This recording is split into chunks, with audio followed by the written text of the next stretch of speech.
There we go. Hello. This is week number 4 of Ask the Doctor with Miguel Damas. This week we will be discussing different diets such as Walls, Jelinek, overcoming MS, Swank. I don't know what, to be honest, what all the diets are. Yeah. Typically, they're either high fat, no fat, or in the case of Walls, it's high fat and then a lot of organ meat. She, suggests. So there's a lot of diets out there. A lot of people get hung up on diet with the Coin protocol. I never did. I think a healthy diet is key. I think you should eat a healthy diet as much as possible, but I eat what is suggested on the Coimbra protocol, but the diet on the Coimbra protocol is not really for health reasons per se. It's for calcium, so that you limit the amount of calcium in your diet, so you could then do the protocol. But today, Dr. Miguel Damas is going to touch on some of the other diets, which we see a lot of with the protocol. We see a lot of people come into the group, in the North American group, and they want to ask about diet. And I always have to chuckle because I really don't feel I have a diet. So anyway, without any further ado, this is Dr. Michael Damas.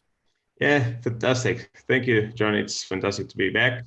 So yeah, today we decided it would be better to just address almost the elephant in the room, because there's a lot of questions around diet and to some extent some confusion on the approach that we should have on diet in terms of the Queen protocol and broadly on MS.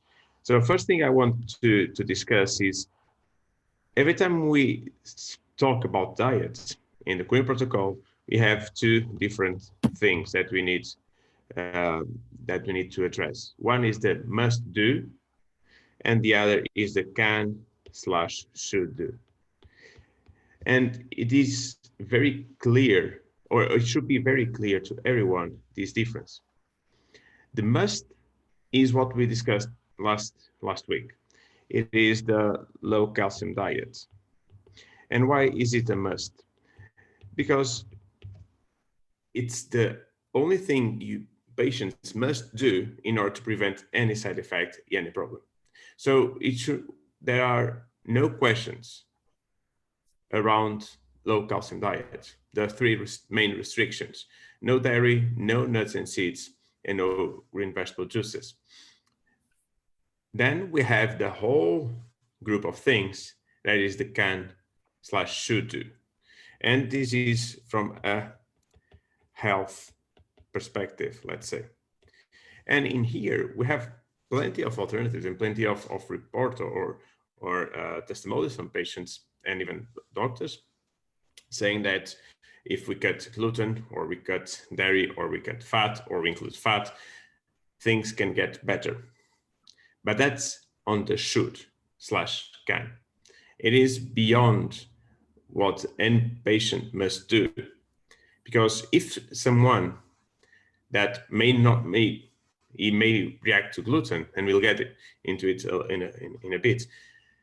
If it's gluten, he or she eats gluten, he can have, or he will have, a spike in inflammation that may create a spike in symptoms, either more specific symptoms or inspecific symptoms. But that's it. It will have a slight worsening. It will not risk their life. The must diet, or the items in the must section, if someone eats calcium, it can risk very seriously their health. So I think this should be clear every time someone discusses diet on the Queen protocol or in terms of autoimmunity. So today we will talk about here what are the main items or the main diets on this section, how they will, or how can they impact autoimmunity, and how will they balance with vitamin D.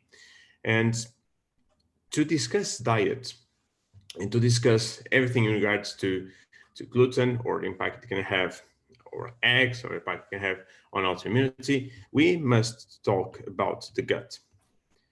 So, and why is this important? Obviously, the gut is where we pick up our foods and we absorb it.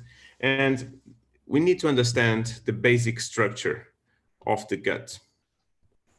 And the gut barrier has three main sublayers, if you want. The middle one is composed by the cells themselves that are tied very closely by a specific type of connections that makes it virtually impermeable. Only very, very small molecules can go in between the cells, which means that anything that must enter our body should go through the proper channels. Then inside the tube, we'll have the microbiome. And this microbiome is the biggest number of cells we have in our body. And the ideal ratio between bacteria and, let's call bugs, good bugs in our gut, and human cells, the ideal ratio is estimated to be around 10:1. So in theory, we should have 10 times more bacteria, fungi, bugs in general than we have human cells. And Now, they do. is another name for bugs probiotics? Is that the same thing? Okay, probiotics are good bugs, good bacteria. Okay, so yeah, so when you take probiotics, a probiotic, the whole goal is to enhance the quality or the health of this layer. And the layer has three major functions. The first function is defense. So through different mechanisms, it prevents bad bugs to get hold of our cells. It can obviously help with digestion. It can help and it can develop something that's called technically biotransformation procedure. So basically it picks something and transforms in another thing that is more useful for us, either to be absorbed or to be eliminated. And lastly, the most recent discovery is around the epigenetic effect. What does it mean? Obviously, our microbiome will not change our genes, but it can change the way we read our genes. So it can have a very significant effect in changing our physiology. Then if we go into the inner part of our gut, that will be here, layer number 3, we have the immune system. And this is quite crucial, immune system, because it is estimated that more than 70% of all immune cells in our body in a healthy status, they are located in the gut. And it makes sense, because it makes sense that we prevent things from coming in, then we spend resources picking them while they are running around in our body. And the whole goal of this immune system is to monitor what is going on inside the intestine, inside the gut, and also what is entering through this barrier, and see whether or not they are good, they are bad, things that we need to attack, things that we can let in into our system. And then we have a very specific type of cell that's called APC. It's a group of cells, it's antigen presenting cells that have these legs, and their job is to pick up things and show here. Like, look, I found this pen, is it good or bad? What should I do with this? And it's between this interconnection that we can monitor and define the reactions that we need to take in regards to what's entering our system through our mouth, whether it's a drink or a food. So we need to have the 3 layers in balance for a whole system be in balance. The problem is that for the vast majority, especially, I would say the vast majority of population, at least one of these three layers is not optimized. And here is where dieting comes in. Because the problem with diet is that things reach here, like let's say this represents a protein, like a sequence of amino acids. And for a protein to be optimally absorbed, we have to break all the connection between the amino acids so they can enter one by one. When we start seeing these proteins coming into our system, and for some reason, genetically or other reason, we don't assume they are a good thing for us. We'll then assume they are a bad thing for us. And we will create a reaction against it. And everywhere in our body that we have a reaction against something, it's an inflammation. It's an act of defense. And one of the features of this inflammatory response is the opening of the linkage between the cells. And the goal is to allow our policeman to drive faster through the barrier in order to reach the area of harm as soon as possible. And this is as it should be. Then we identify the threat, our immune cells go into that threat, it puts it down or destroys it, wherever is needed, and then we go back into the way we were, and the door shuts close, and we get on with our life. The problem is that we diet, and let's assume, for the sake of the discussion, that we're talking about gluten, which is probably one of the main the items that most people avoid when they want to avoid or they want to follow healthy.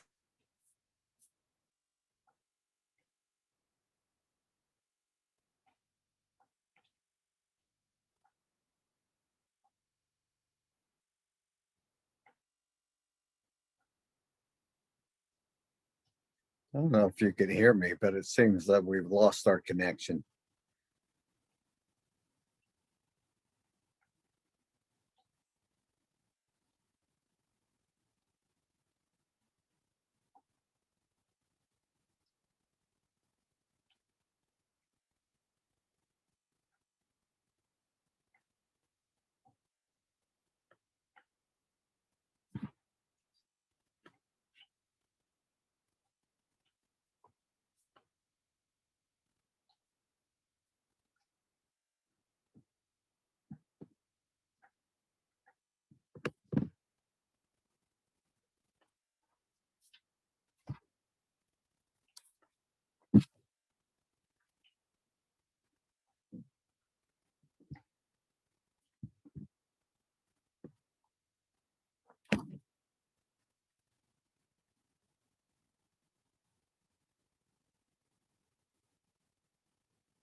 Yes. All right, I think we're back. Yes, Can you you're hear me? back. All right, Yep. we're back. We're going to start back. We apologize for the technical difficulties. Welcome to the 21st century. We're going to start back where Miguel left off on gut health and how that affects us in our daily lives. Go ahead, Yes, Miguel. very sorry. But yeah, so we were discussing what happens when the gluten comes into the gut. So just restarting that when we allow things to come into our intestine and they trigger a reaction, the problem with that is that we tend of eating, let's take gluten egg as an example, several times per day, which means that we start by making all those acute reactions, like opening the door, allowing our defenses to go in, fight gluten, go back, all over and over again. And at some point, the standard reaction starts being, or the status is just having the door open. And this is what's called leaky gut in plain terms. And what it will allow is that for these particulars, these molecules, these proteins, these amino acids, these things, they can get into our body in between the cells. So because they didn't go through the proper channel, when they reach our immune system, we will create a significant reaction against it. We are basically defending from strangers, from invaders, and we will trigger a proper reaction with all the things that we can: immune cells, cytokines, all the shenanigans that we have in our arsenal, we will use to defend ourselves. But Now, again, let me interject something there. You spoke of gluten. Is gluten just bad, period? Or can some people just not tolerate it? Therefore, they should avoid it, but it's not bad for everyone. Can you answer that? yes, gluten is not bad for everyone. It's bad for most, but it's not bad for everyone. So you touch on a very specific point, which is the only people that should avoid are the ones that react to it. And to some extent, if you start avoiding it, you may also lose tolerance to it, and you will get more intolerant. But but if we get in the big scope of things, most people, especially with autoimmune conditions, or especially with chronic conditions, they do react to gluten. That's why there are so many case reports, so many testimonials, some papers published linking gluten with autoimmunity and several types of disease. But again, it's not 100% thing. There are people that do not react badly to gluten, and to them, it should be fine. Okay. However, as following my experience, most people react. So it's also a question that gluten will not get anything that good into you, right? So if you want, yes, if you tolerate, if you don't feel, if you have some sort of measures, wearables that can track, for instance, heart rate or heart rate variability, and you don't see any difference when you eat gluten or you're not, then maybe, or either you are always eating gluten, so you will not have any baseline to compare with, or you'll be fine. But we are using here gluten as an example, because in theory, any food can trigger this reaction. Gluten and dairy just tend to be the most common ones. So when we start triggering this more complex reaction, all these markers, all these molecules, all these cells that come into the gut, they start going around in our system. That's something that will cause a status that's called systemic inflammation, which is inflammation, which is a very big name to say there is information going around in our body, say we are under attack. And this is the status that is connect with autoimmunity, but also with infections. Sorry, my letters are very MD-esque. Sorry, or like allergies, or like migraines, or obesity. I mean, these are all conditions that have been linked with this systemic inflammation status. But we'll focus here on autoimmunity. So what happened and how does gluten, again, as an example, leads to autoimmunity? It's basically what happened is these cells, these APC cells, when they pick up the gluten, they will, as I was saying a little bit before, they will trigger a reaction and they will start presenting these molecules to another cells. And these cells, let's put here gluten being presented. These cells are, one type of cells are called Th0 or T help, so they are called naive T cells. Naive because they don't have any standard programming in them. They are just open to the influence of the world.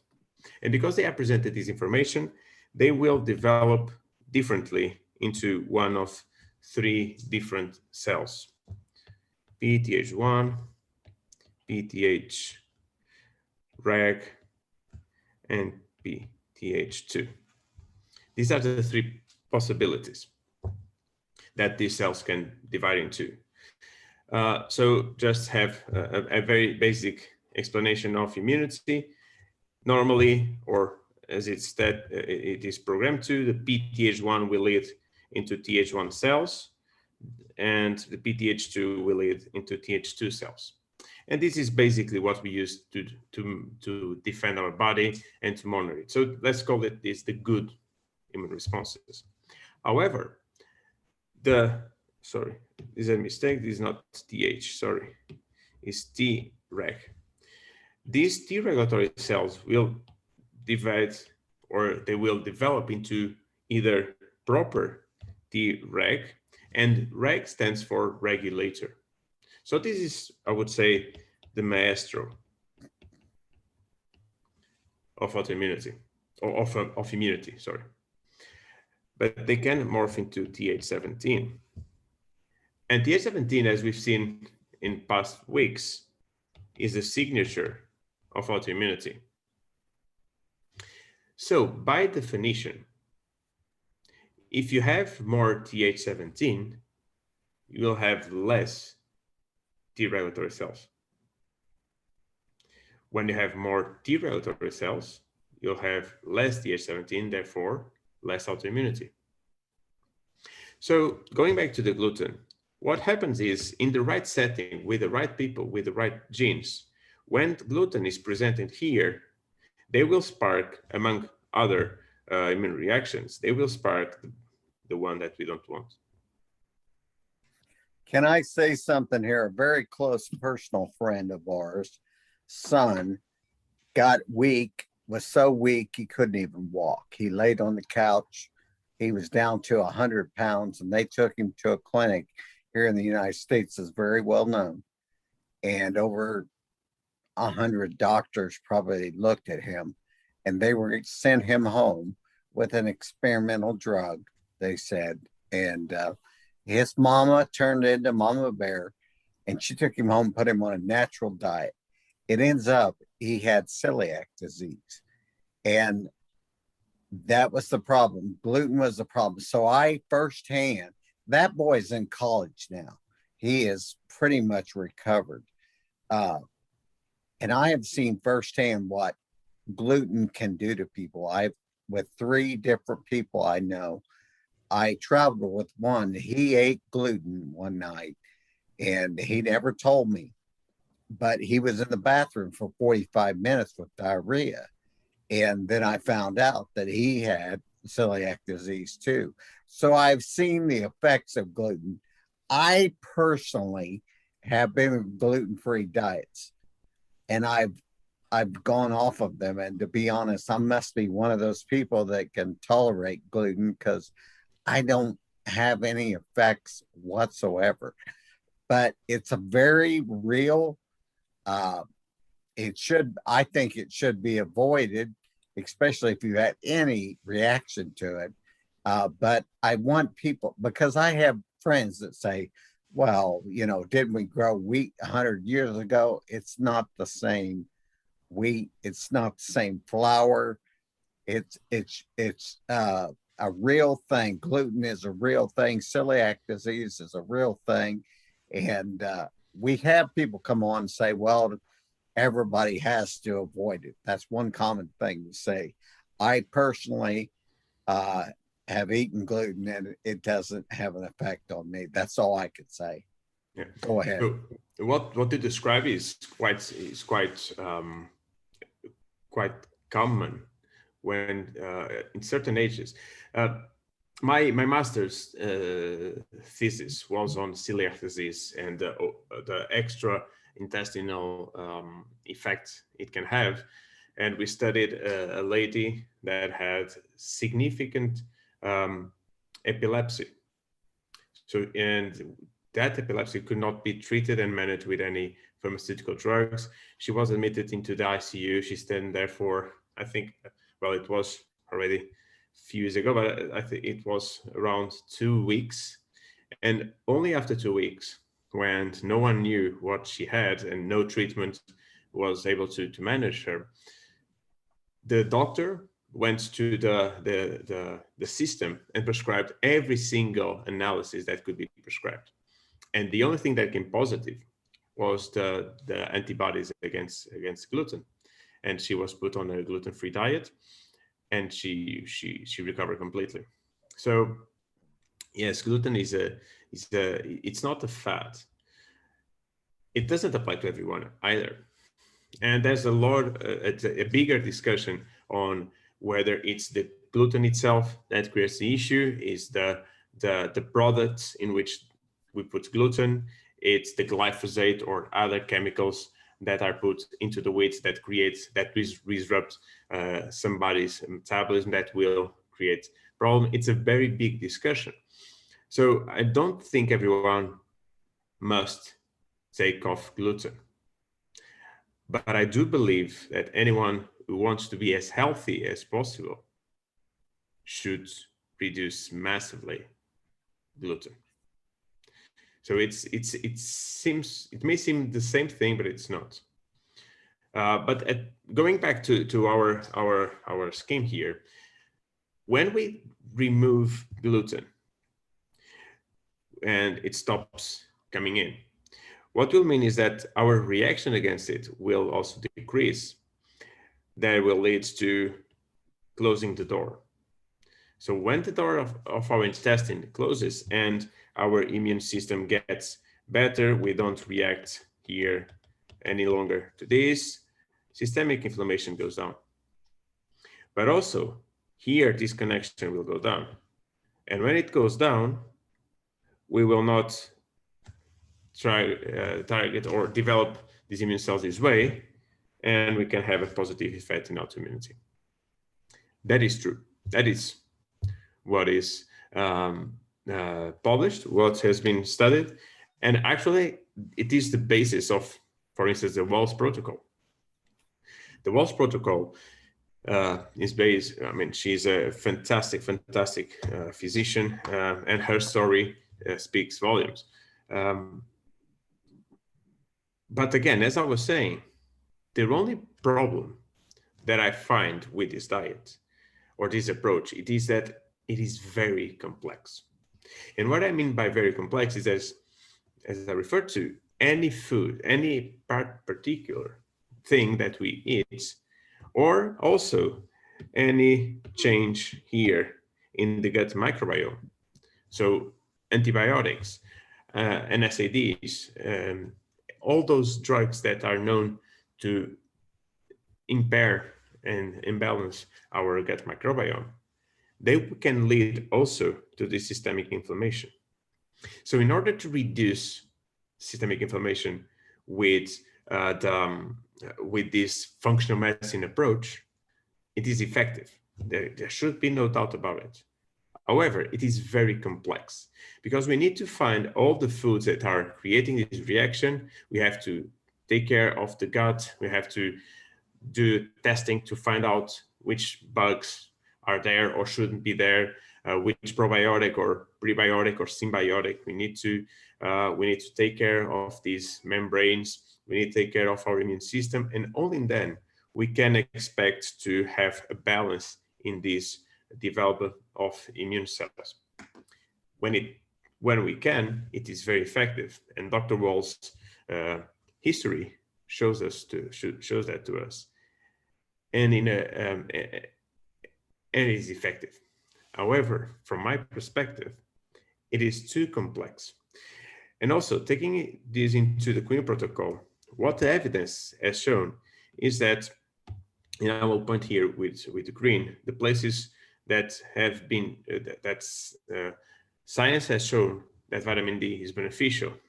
And the vitamin D is beneficial in balancing this barrier. So it's one of the main things we can use to close the door. Vitamin D will get our immune system optimized. So therefore, it will get this better. And that's also one reason why, for instance, in infections, allergies, and to some extent obesity, there's evidence showing that vitamin D seems beneficial. And here, it's even more telling, the power of vitamin D.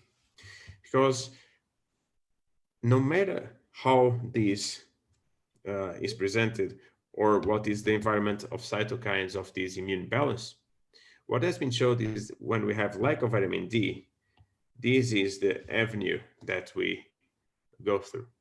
But when we start increasing vitamin D, this is the one.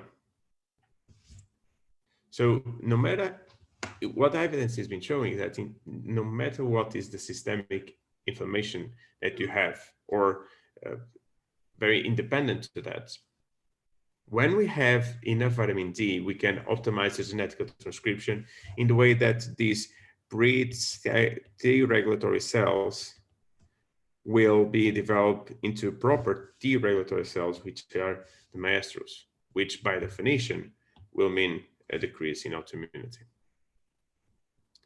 So that's why in my practice, even though I do have knowledge, and I do treat many conditions and optimize performance with functional medicine, the Queen protocol tackles a little bit, it tackles autoimmunity in a very different way that is less complex and probably has higher results, because we can make sure that these cells are very well developed and they will do what we need them to do, which is defend ourselves and not attacking our body. Can I interject one thing? Is that Yes. when I did this, I started out with purely diet. And what I've noticed over 4 years is that if your disease has progressed, it's less likely that diet is going to reverse your disease. I'm not saying that it can't, and I'm not saying that it won't. I'm just saying in my case, it had I felt good. Don't get me wrong, I felt better. I lost 70 pounds. But in my experience, in my 4 years of experience so far, typically people come in, and if you have relapsing remitting, some of these other diets do help. They're proven to help. And not for everybody, I don't know what the percentages are, but they do work for some people. And I think the problem is everybody comes into this thinking, well, I'll just change my diet some way and it'll stop the disease. Personally, for me, none of them. I tried 2 different ones. I shouldn't say none of them. I tried 2 different diets, and they both were good diets. They both worked for the originators of the diet. But for me personally, they didn't do anything. When I started the Coimbra protocol, now I'm speaking from personal experience. I'm not speaking from, I'm speaking in general terms, not in specifics. We never know when anything's going to happen. It could happen in 3 days. It could happen in 3 years. We don't know. We don't know how your body's going to respond. But for me personally, I was fortunate enough that after 31 days, I knew. People a lot of times in this walk with me say, well, how did you know? What happened? You know, you just know your body. When I started feeling good, I didn't know how bad that I felt. So for me, 31 days, I felt better. For everybody, no. Some people, it's going to be 8 or 9 months. Some people, it's going to be 18 months. We don't know. But I was like everybody else. I think most people that I've seen come into MS thinking, I'll change my diet and I'm going to get better. That's what I thought. I didn't think I'd ever get any worse. And I thought I'd change my diet and I'd get better. And in some ways, I did. I was better. Um, I was healthier in a lot of ways, but with as far as MS went, changing my diet did not halt the progression of the disease. Not until I started the Coimbra protocol did I witness that. Anyway, go ahead, Doc.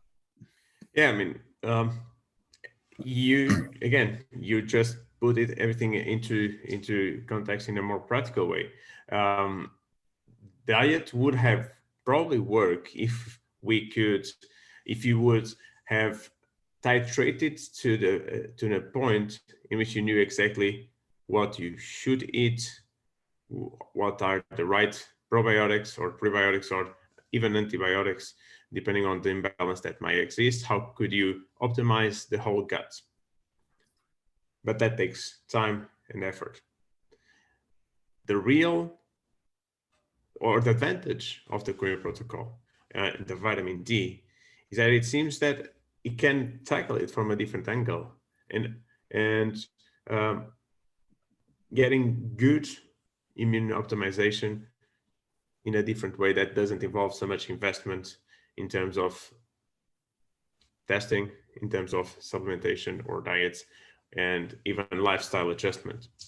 But yeah, so going back to where we started, this is all in the can/should discussion. Anyone can go down this line. All these diets are to some extent very compatible with the Queer protocol, but we have to pay a lot of attention to when it starts getting too complex and too stressful to be managing usually different doctors, different approaches, different diets, and reducing the freedom of almost living in a daily basis. Because again, we need to find a very thin line to walk on to balance the safety needs from the Queen protocol with the needs to get all these in place. So in Yeah, terms you of shouldn't get so frustrated or stressed that you're ready to quit from your diet. yeah, I that's I won't say this is easy.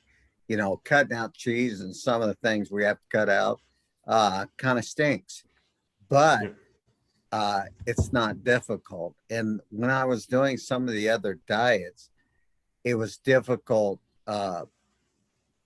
getting the things that were required in the diets.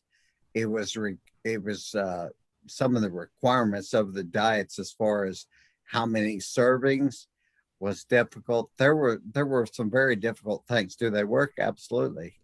I'm just saying from my standpoint, uh, a lower middle class American, that it was very expensive and it was hard to get some of the things that I need to get.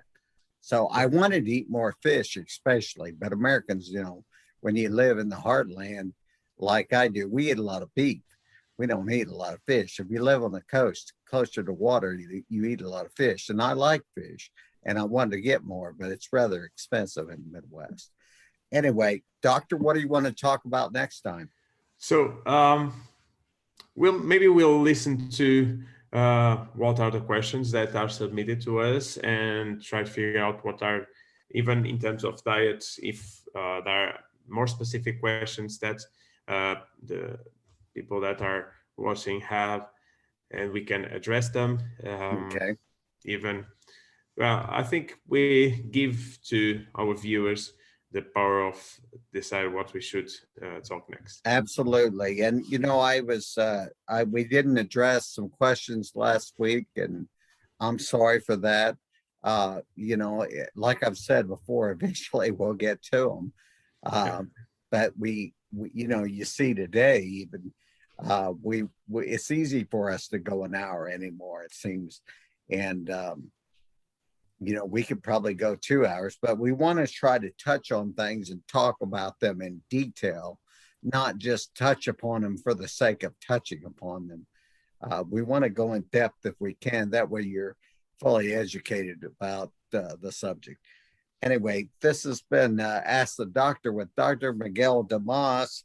And like he said, please submit your questions this week, and we'll try to look them over, and we'll address what ones we think that are Yeah, mostly asked. Thank you, exactly. Doc. Thank you. All right. Bye.